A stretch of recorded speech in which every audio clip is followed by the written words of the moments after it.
नदी में जादुई फ्रॉक का पेड़।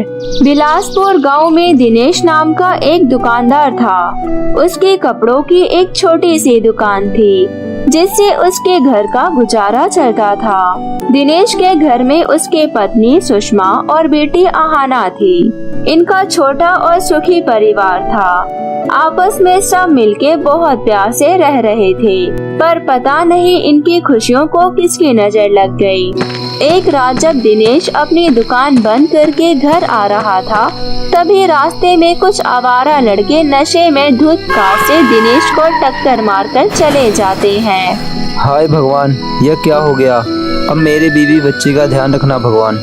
इतना बोलकर दिनेश वहीं मर जाता है। सुषमा और आहाना पर तो दुखों का पहाड़ टूट पड़ता है। पति के मरने का सदमा सुषमा बर्दाश्त नहीं कर पाती और कोमा में चली जाती है।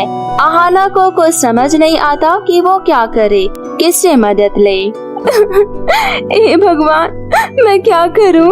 हमारे पास जो कुछ भी था अब सब खत्म हो गया है। मेरे पास अब तो माँ के इलाज के भी पैसे नहीं बचे। फिर आहाना अपने पिता की दुकान संभालने का सोचती है और अगले दिन सुबह सुबह भगवान का नाम लेकर दुकान खोलती है। तभी वो देखती है दुकान पूरा खाली पड़ा है। दुकान में एक भी कपड़े नहीं है।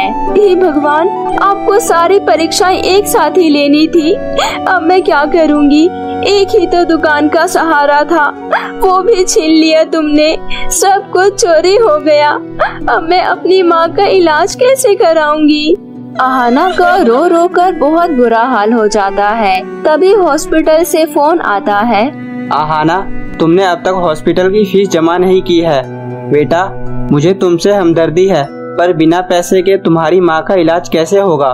देखो, 2 दिन के अंदर 1 लाख रुपए लेकर आ जाना, वरना तुम्हारी माँ का इलाज रोक दिया जाएगा। फिर तुम्हारी माँ को बचाना मुश्किल होगा। ये सुनकर आहाना फूट फूट कर रोने लगती है। उसे कुछ समझ नहीं आ रहा होता है कि वो क्या करे, अपनी माँ की जान कैसे बचाए। आहाना रोते रोते नदी के किनारे पहुँच जाती है। भगवान, मैं इस नदी में कूदकर अपनी जान दे रही हूँ। तुमने मुझसे मेरा सब कुछ छीन लिया, मेरे पापा को छीन लिया। अब मेरी माँ वहाँ हॉस्पिटल में जिंदगी और मौत से लड़ रही है, तो मैं जीकर क्या करूँगी? मुझे भी अपने पास बुला लो, मैं नहीं जीना चाहती। रोते रोते आहाना नदी में कूद जाती है। नदी के अंदर वो बहुत ही सुंदर दुनिया में पहुंच जाती है। चलते चलते वो आगे एक बहुत ही खूबसूरत रंग बिरंगे फ्रॉक का एक पेड़ दिखता है।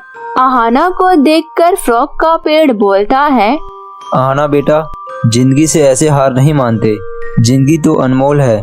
यह भगवान की तरफ से दिया हुआ बहुत ही खूबसूरत तोहफा है। इसे तुम मत गवाओ। जब जिंदगी में कुछ बचा ही नहीं, फिर इस जिंदगी को बचाकर मैं क्या करूंगी?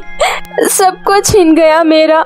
मेरी माँ हॉस्पिटल में जिंदगी और मौत से लड़ रही है और मैं कुछ नहीं कर पा रही हूँ। अब आप ही बताओ, मैं ऐसे जिंदगी का क्या करूंगी जब मेरे पास कोई होगा ही नहीं। पेड़ को आहाना की बात सुनकर उस पे बहुत दया आ जाता है। आहाना बेटा, जिंदगी में हर तरह की मुश्किलें आती है, पर इससे डरकर भागना नहीं चाहिए, बल्कि इसका सामना करना चाहिए। मुश्किलें चाहे कितनी भी बड़ी हो, जीतता तो वही है जिसने धैर्य रखा है। और तुम तो मेरी बहादुर बेटी हो, फिर क्यों हार मान रही हो? अब मैं क्या करूं?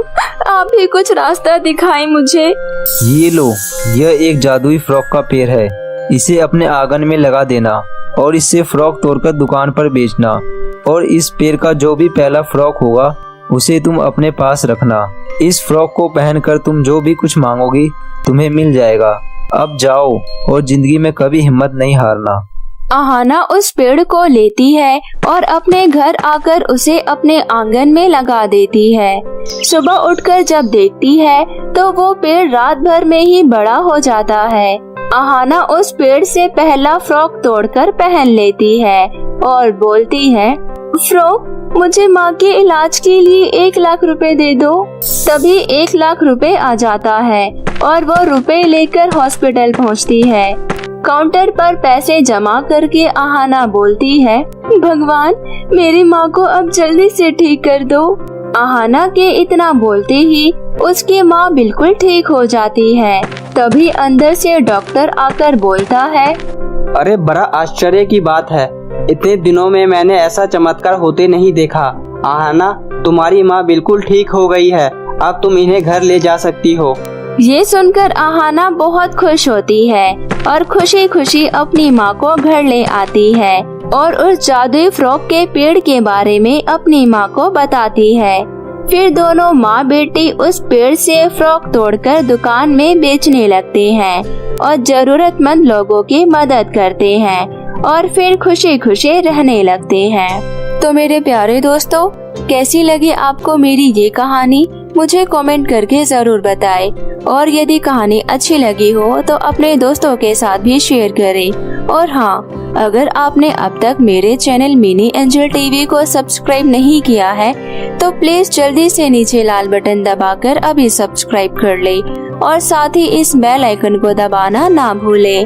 तो मिलते हैं आपसे फिर किसी नई कहानी के साथ, तब तक अपना ध्यान रखें। Bye bye.